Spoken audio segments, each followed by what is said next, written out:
Hello and most welcome to 1455 of the series. There's a darkening dusk of the afternoon. Very clouded.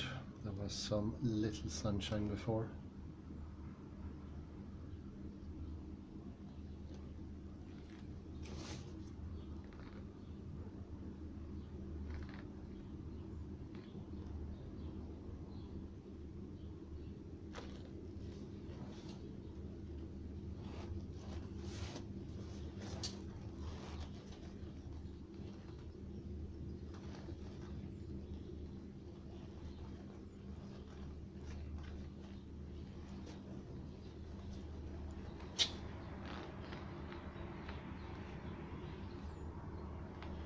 Mentioned earlier when we read Marks-Tarlow, we continue on, Semiotic themes, fractal dynamics of re-entry.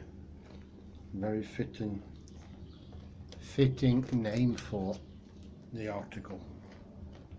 It is all about re-entry, and we've gone through the whole lot of mentioning the lungs, how they are outside parts, or could be seen as a reversal of the inside to the outside.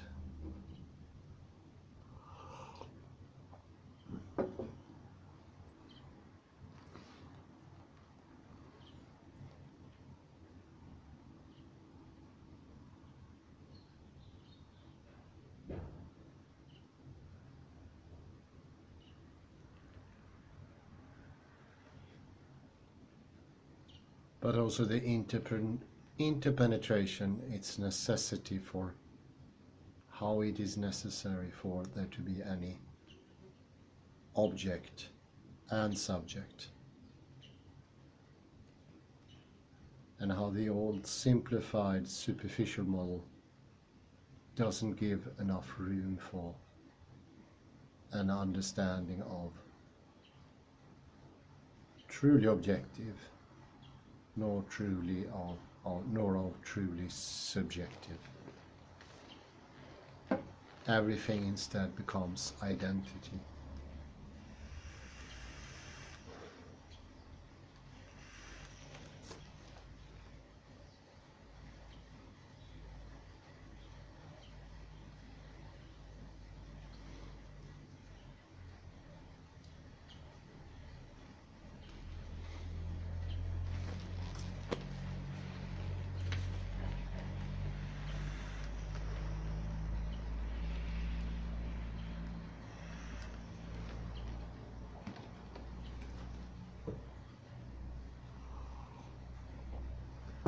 What symbolizes or really works as a token of the classical model is its identities, complete identities, absolute sameness, as in non-constructive mathematics, where all the participants or ingredients in a number are exactly the same somehow, and from that sameness only can universality come.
I'll continue on semiotic themes. We are now at page 59. Third paragraph.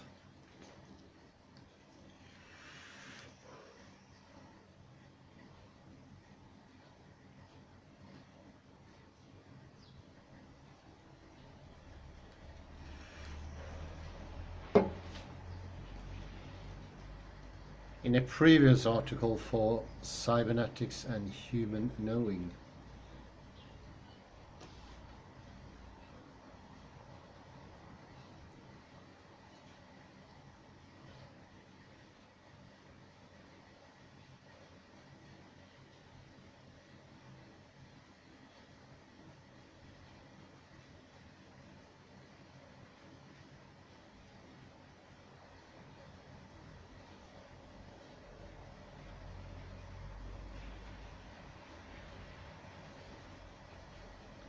I, with colleagues, speculate on the psychological significance of Varela's recursive dynamics.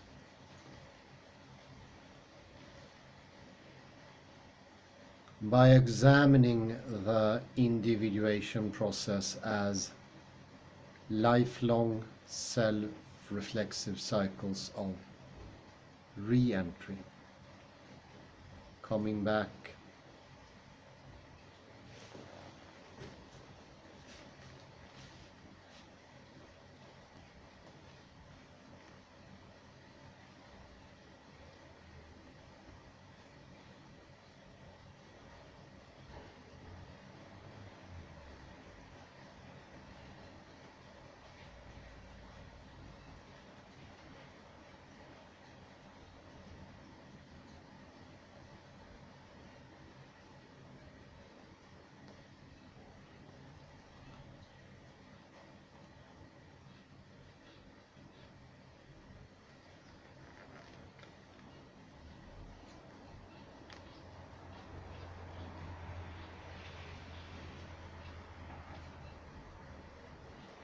psychological birth is preceded by the paradoxical union of opposites with the unconscious.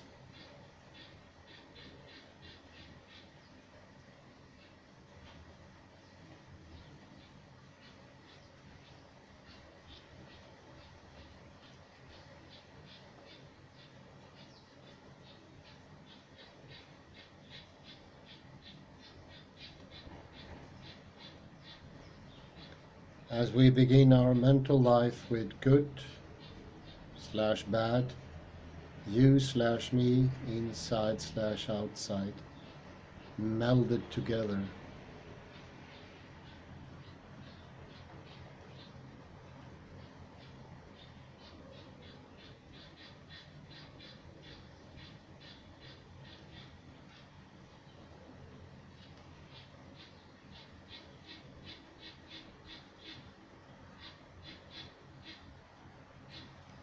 in order to make first distinctions, nascent consciousness must separate each pole from its opposite.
Yet complete psychological evolution requires that we bring together and balance all opposites.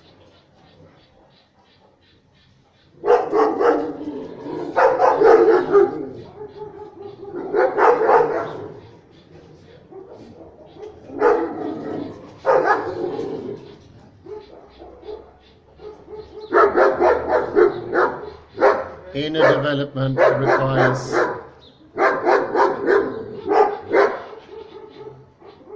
that we leave ourselves in order to get deeper inside.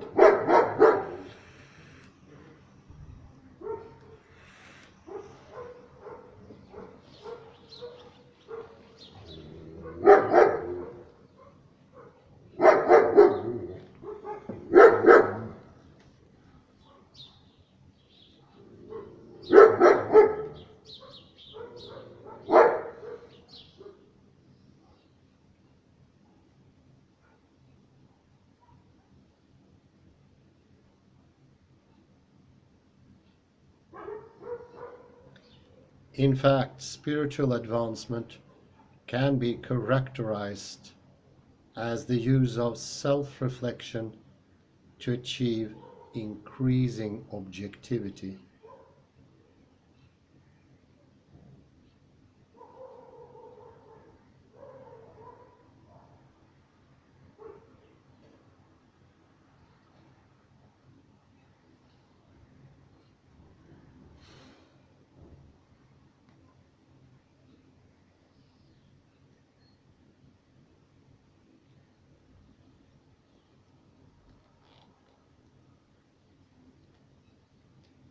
Yet most spiritual paths aim towards objectivity move in the opposite direction. That is, using methods of meditation to delve yet further inside one's own inner life.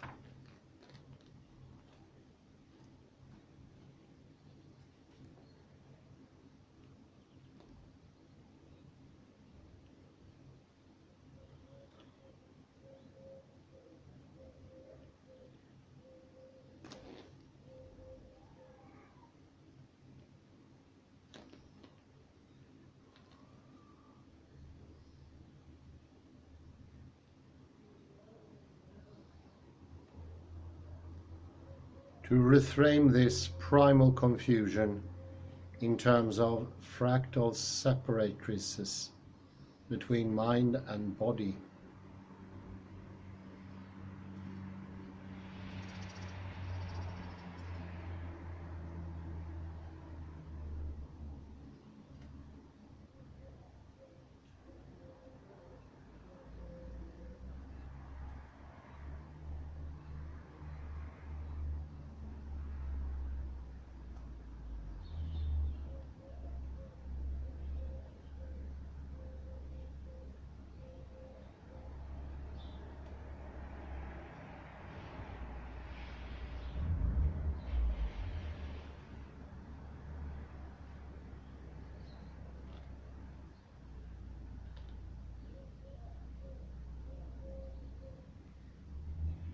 conscious and unconscious elements of experience provides a new reading of Douglas Hofstadter's seminal book, Gödel, Escher, Bach.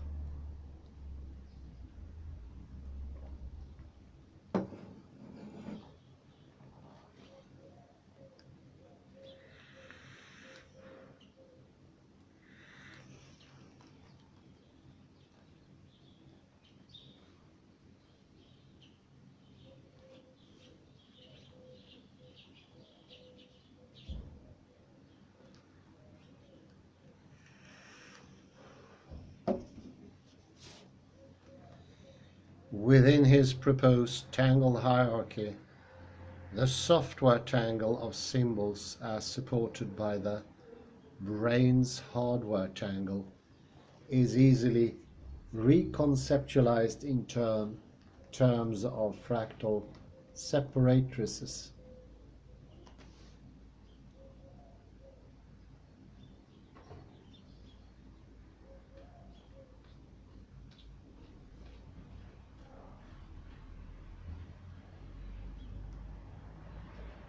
Such thinking receives empirical support from the research of Carl Anderson on the role of rapid eye movement, REM.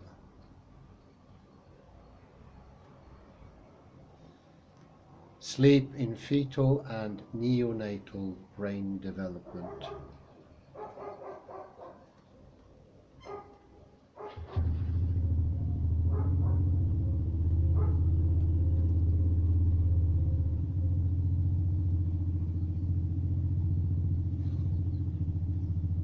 Periods of nuchal atonia during REM sleep appear organized into self-similar patterns of phasic EMG bursts.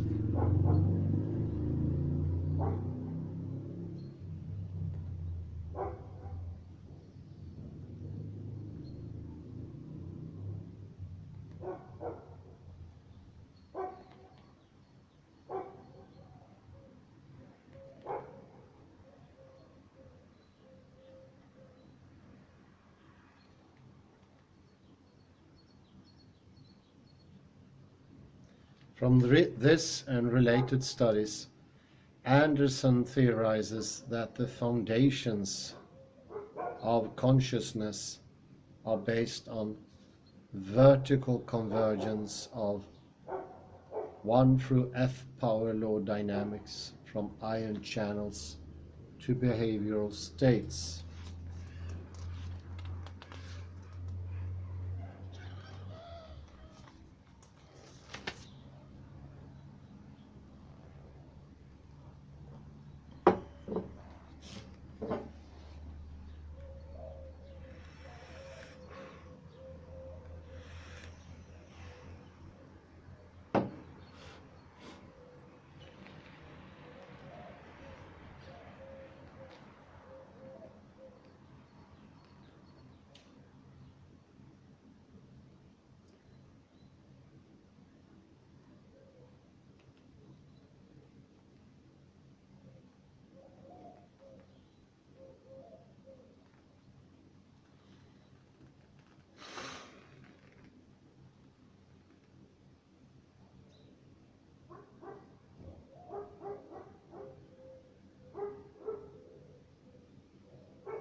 More broadly, I propose that fractals comprise re-entry dynamics within Varela's realm of autonomous functioning.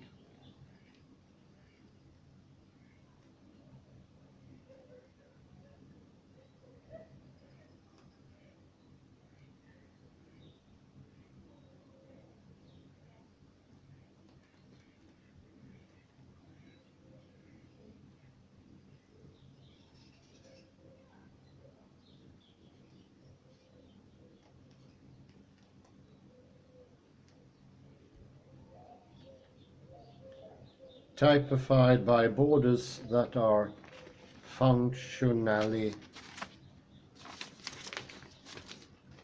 closed, yet structurally open.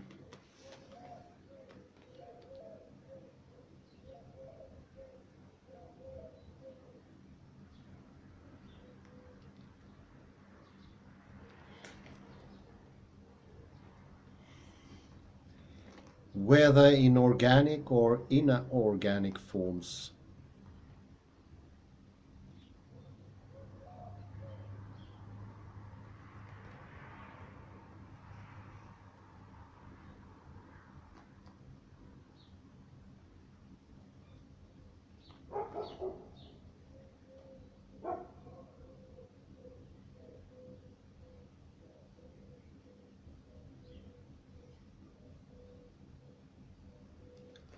Autonomous systems appear supported by inherently contradictory underpinnings, which allow recursive cycles of re-entry to etch temporal dynamics into spatial form.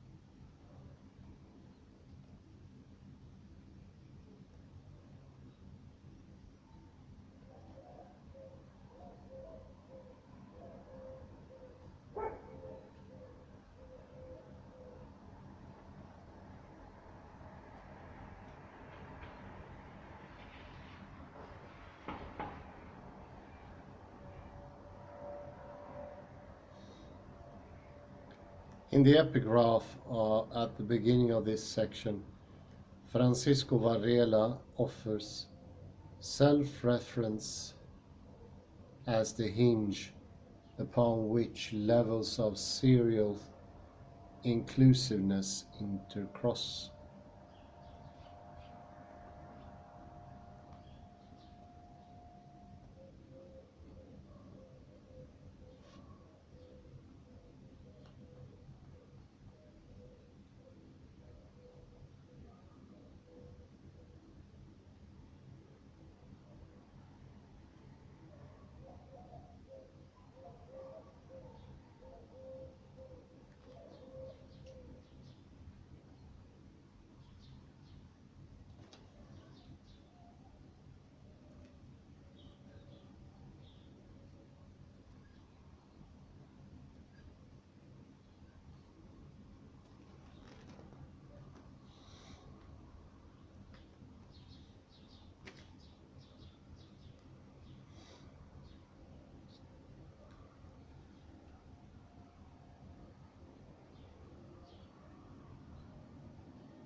The primal confusion that arises when discontinuous finite distinctions are made in systems embedded in infinite continuous dynamics suggests why paradox so often arises at the seams in nature.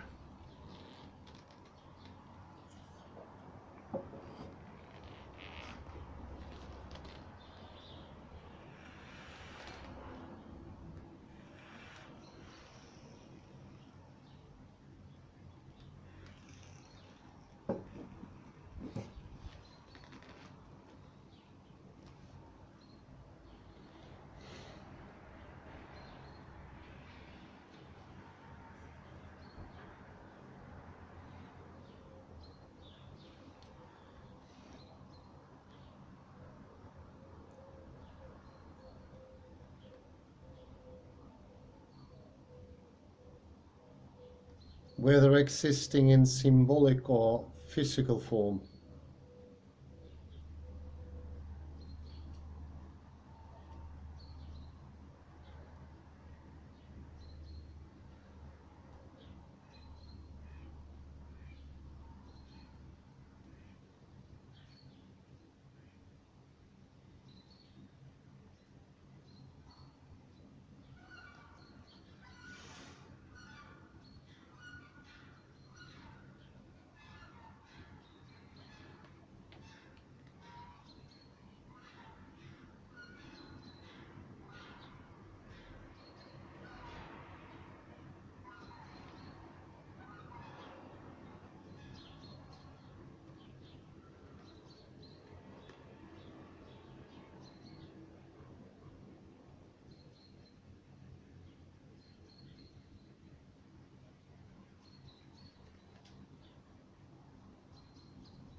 whether existing in symbolic or physical form, or comprising ordered attractors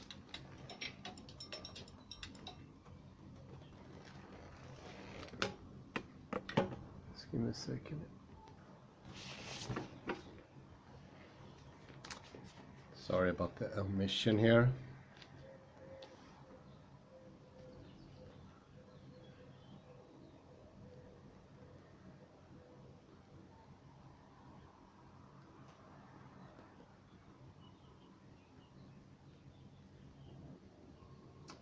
I repeat that to get into the text again.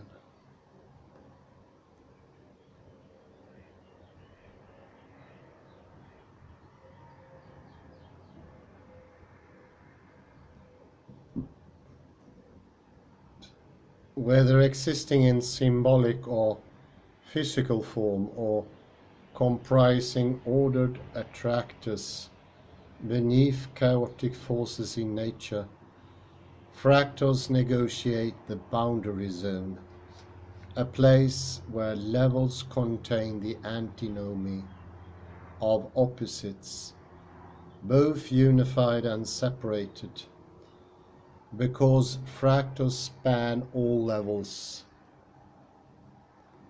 both, and this is important, to divide and connect them at boundary points.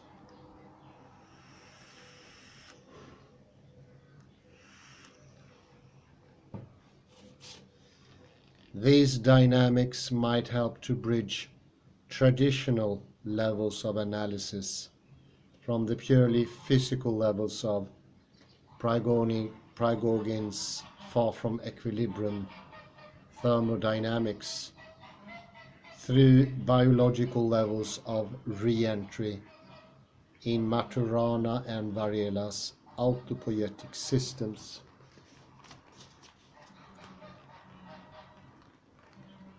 To higher order social and cultural levels implied by Peirce's concept of historical drift and praxis.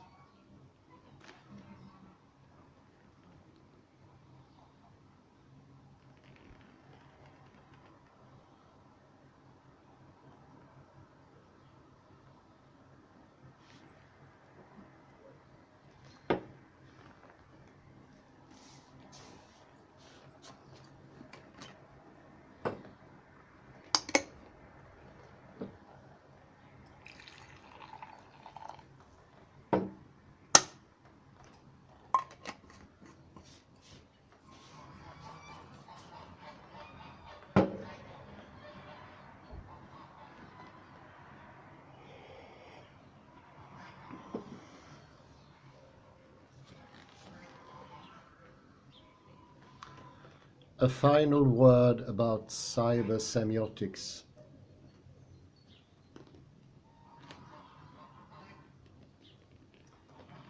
One irony is this: while we use unnatural or mechanical means, such as computers,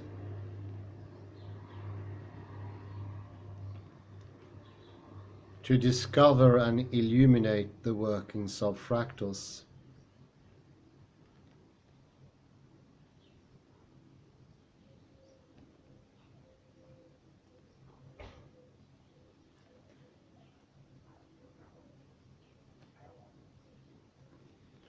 what we illuminate extends beyond and beneath the postmodern modern mirrors that reflect infinite regression in forms of human production and reproduction.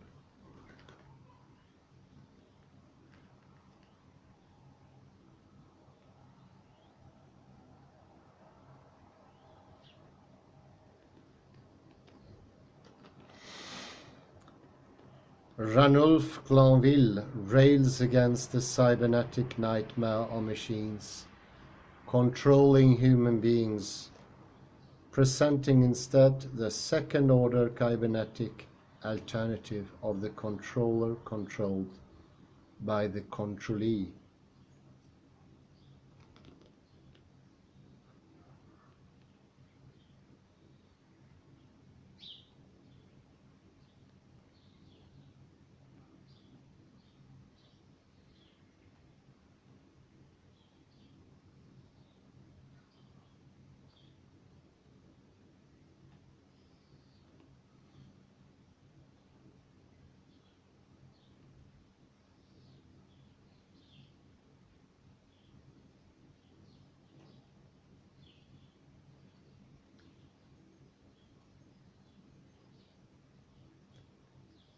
Fractal geometry helps us move away from the paradigm of control entirely.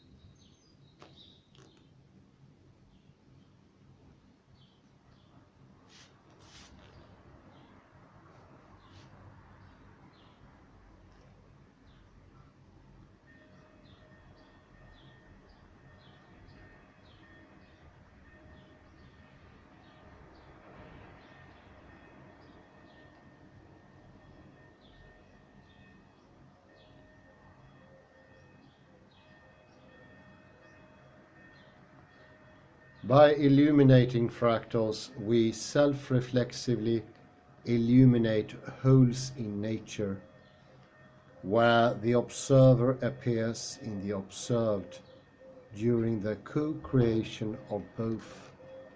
I would say that is very important. They come to the fore. They come into existence at the very same time.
But they can still come in a certain order, even if they sort of share birth simultaneously.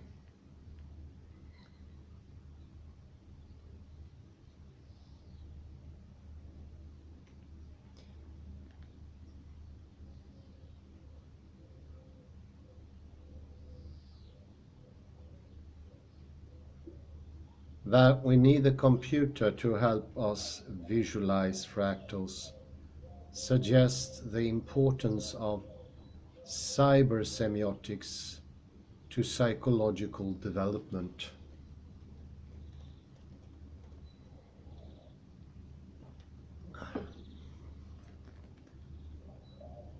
While it takes a community to raise a child,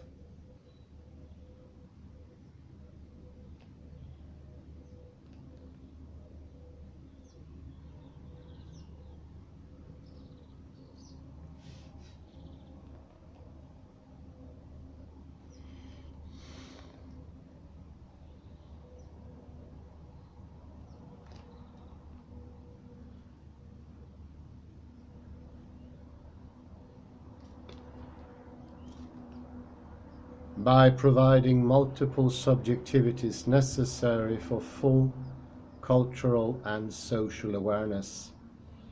Ironically, it takes the mechanism of a computer to develop the potential for greater self-awareness and connectivity back to nature.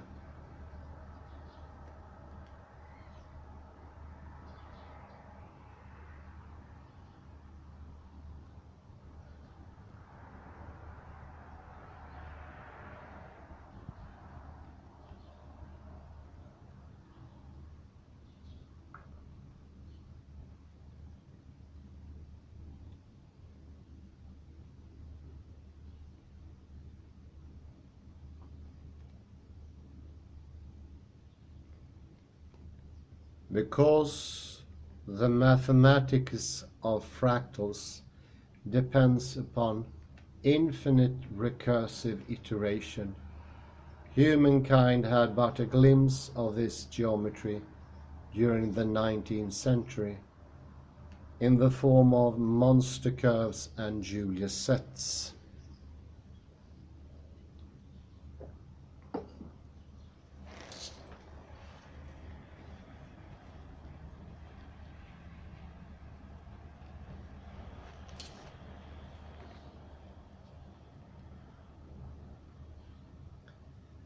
The full Mandelbrot set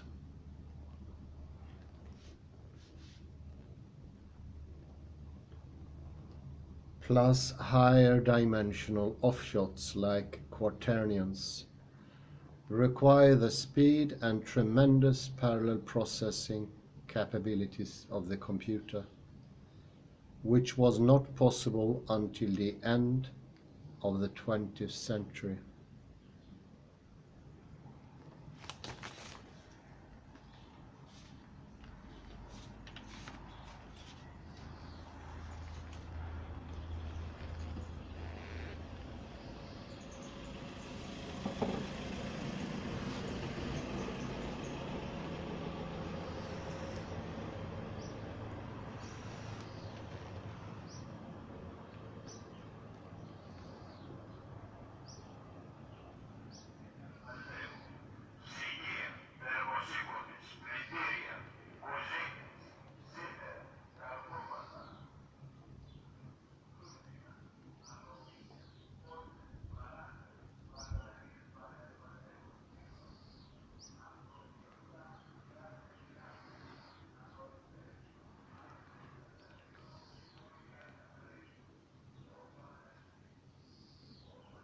Whereas first-order cybernetics purports to represent reality as it exists outside of observers,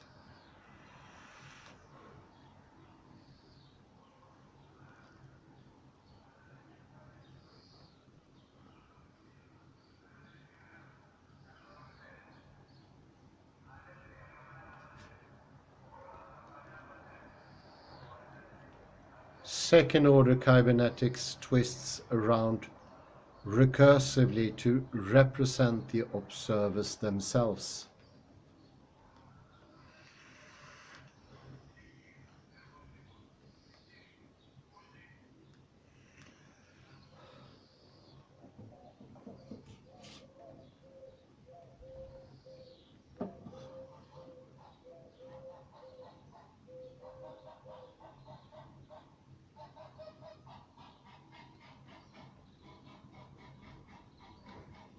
Using the computer as metaphor and the mind model as mechanism.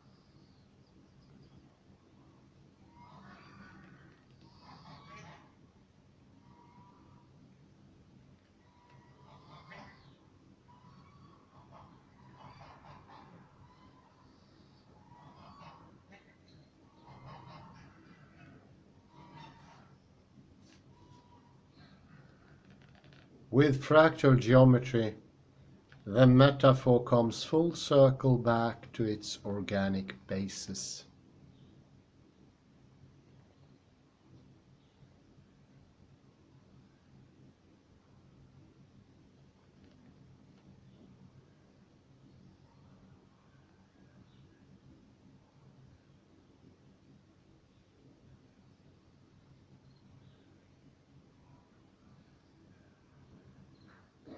A unity between mind, machine, and nature becomes apparent when self-similarity is regarded as nature's sign of identity.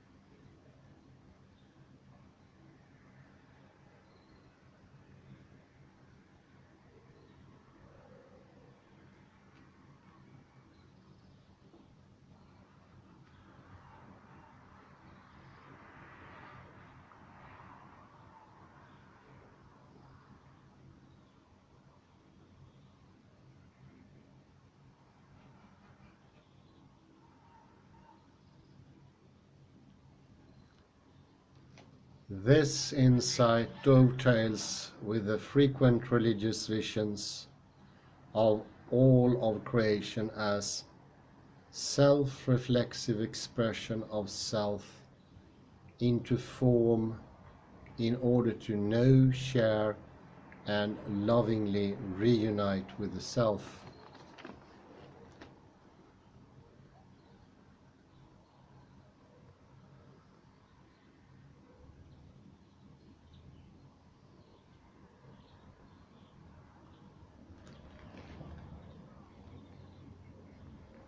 It also dovetails with the position of neurological positivism espoused by philosopher and psychologist Larry Vanderwert, 1990. Vanderwert claims that evolution itself proceeds self-reflexively, culminating in the most complex object in the known universe, the human brain.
As we use our brains self-reflexively to examine ourselves, our models grow more sophisticated and ever closer to the fractal stuff of which our minds, brains, and nature at large is composed.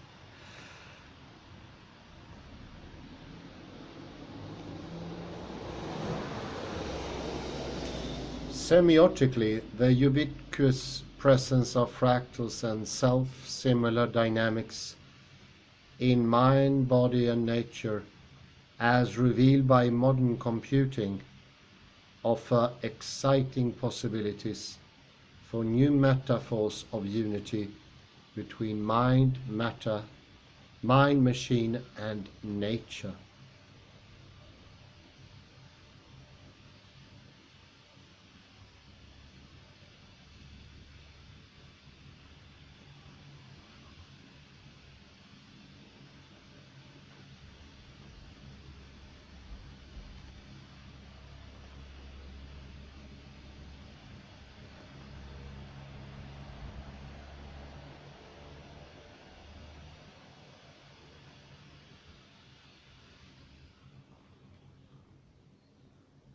By allowing us to see deeper into the unconscious basis of our own experience, fractals point the way to the invisible, interconnected ground of all being, giving rise to observer and observed, mind and body, inside and outside,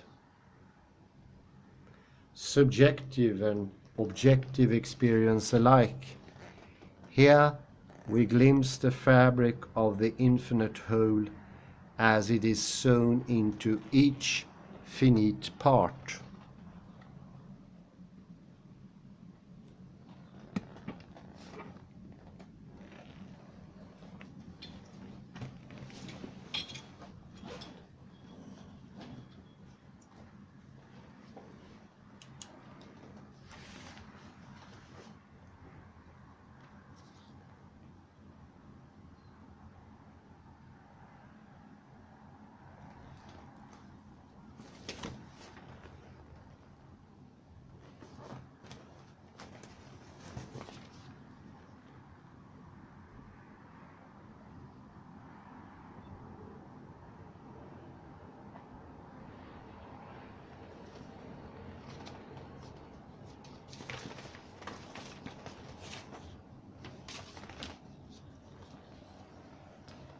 In sum, whereas Jung speculated about the archetypal significance of the natural numbers, in this essay I explore number as manifested naturally in the fractal geometry of nature.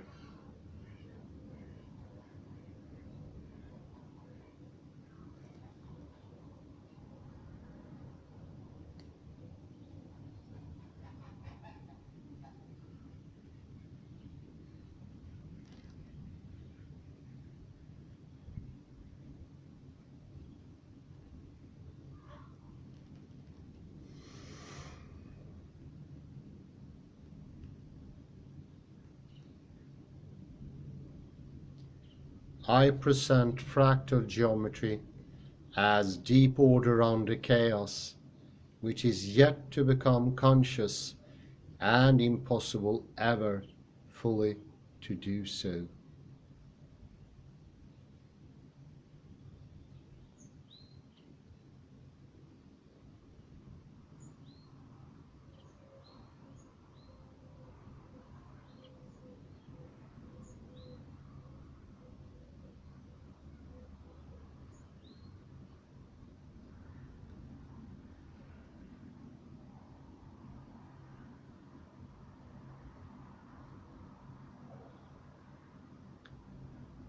With fractals as a new metaphor of mind, we no longer need to deify or defile mechanism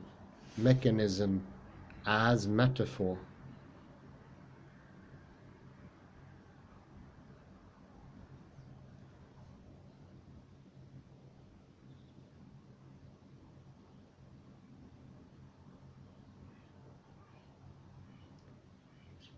Instead, we can use mechanism as a tool.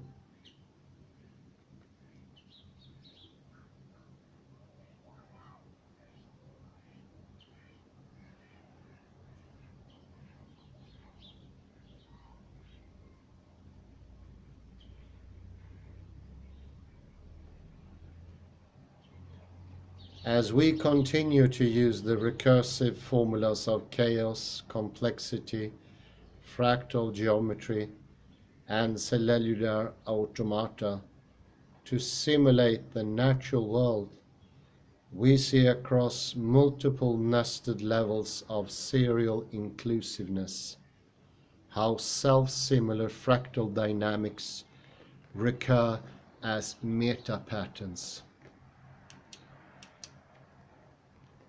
Inner, outer, but also under and meta-patterns.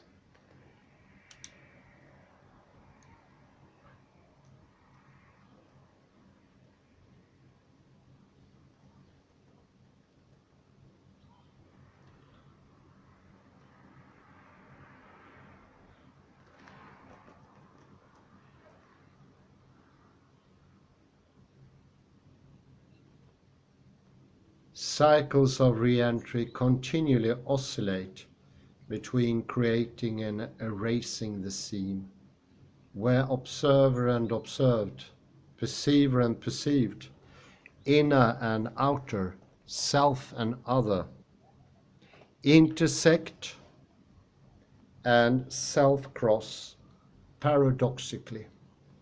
Use the Escher hands to really put the point through.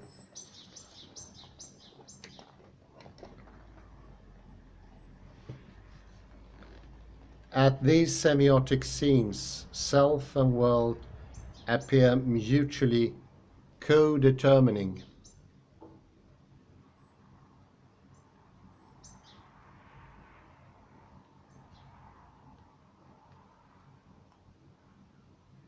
Meanwhile, fractals represent another level of abstraction in human consciousness.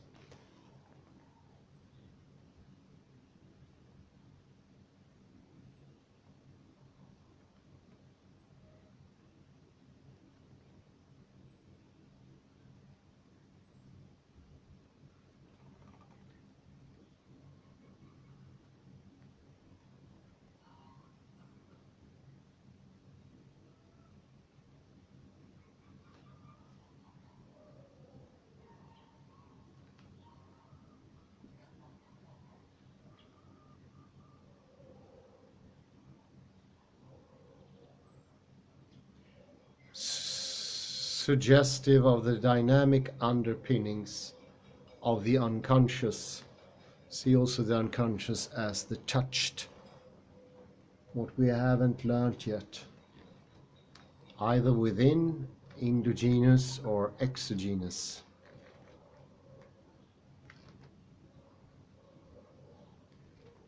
In this elusive seam where the unconscious and conscious minds touch, we forever seek the means by which brains cobble minds that study brains.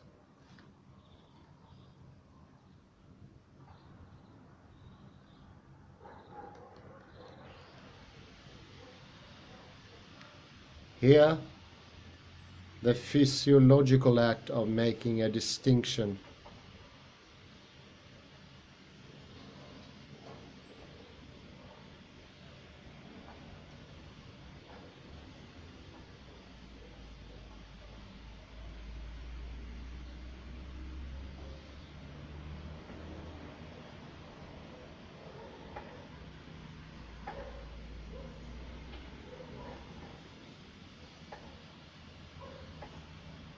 creates the world as we perceive it, while the world brings distinction to the consciousness of the perceiver. I think it was a very illustrative article that showed the inner connectedness of reality, and it was good to see that Gödel, Escher, Bach and Eternal Golden Braid came back.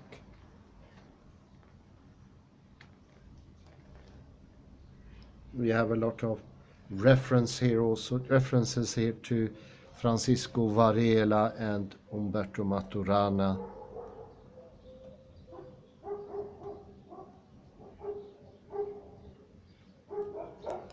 And that consciousness itself is, as Spencer Brown showed, a development of the logical forms as to make distinctions by re-entry or what becomes re-entry. And this is the development of time seen barely or nearly only from the spatial perspective. He also shows this constant busyness our minds become involved in once the fragmentation and dissolution of reality is allowed to rule too persistently.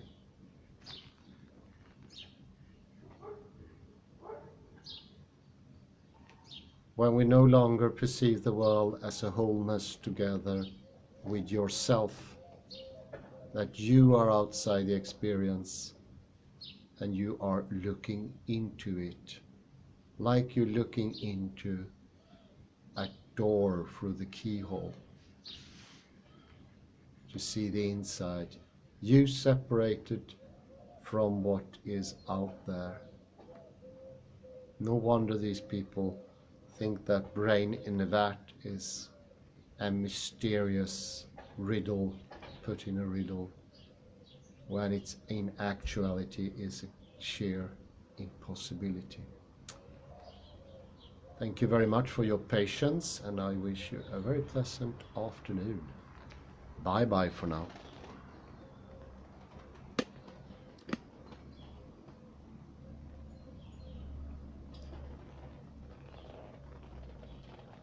Bit of afternoon sky.